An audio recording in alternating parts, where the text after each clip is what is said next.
Dobar dan vsem. Rešimo enačbe druge stopnje, kjer manjka en člen.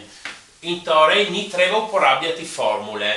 Naprimer tukaj, 3x na drugo plus 2x je enako nič. Tukaj manjka člen c, oziroma c je enako nič.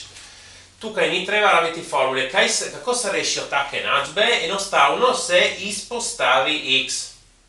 X, ki množi 3x plus 2 je enako nič. In sedaj imamo to krat to je enako nič. Množik je enak nič, ko je en faktor enak nič, ali ko je drugi faktor enak nič, torej x je enako nič, ali pa 3x plus 2 je enako nič. Sedaj ta 2 peljemo na drugo stran, 3x je enako minus 2, še delimo s 3, x je minus 2 tretjini in smo dobili naši dve rešitvi. Ta x1 in ta x2 smo dobili obe rešitvi.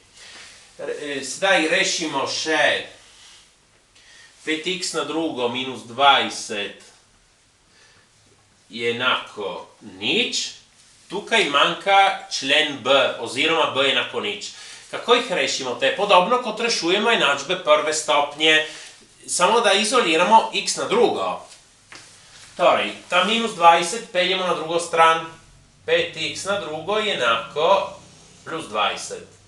Sedaj delimo s 5. X na drugo je 20 petin. X na drugo je enako, 20 delimo 5 je 4. Imamo x na drugo enako 4. Moramo narediti še kvadratni koren. Kvadratni koren od 4 je 2. Samo pazimo, imamo dve rešitvi. Torej, x1 je 2 in x2 je minus 2. Tako smo dobili dve rešitvi. Ko imamo take primere, torej ni potrebno rabiti formule, se reši dosti bolj hitro. Tako, prosim, všečkajte in upišite se. Hvala!